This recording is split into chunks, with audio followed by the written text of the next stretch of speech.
Local organizations that help victims of sexual and domestic assault could be forced to make major cuts to their programs and services. They say those cuts will happen if a bill making its way through Congress doesn't pass. KBJR 6's Emma Quinn explains what's at stake and how you can help.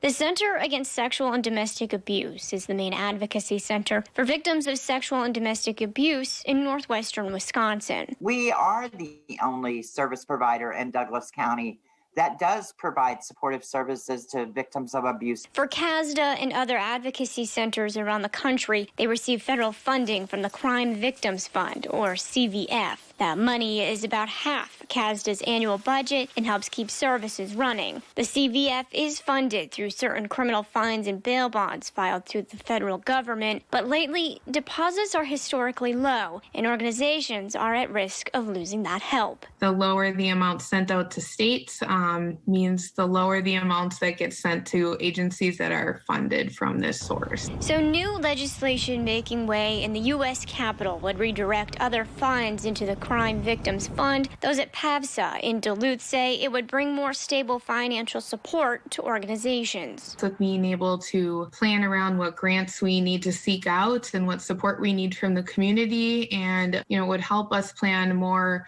appropriately for if we need increases in staff.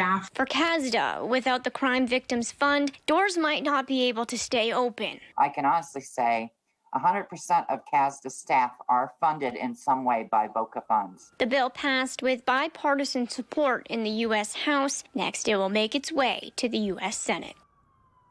And U.S. Senator Tammy Baldwin introduced the legislation. The Wisconsin Democrat says she's proud to have identified a new revenue source. She hopes it'll make sure victims receive the services and the assistance they deserve.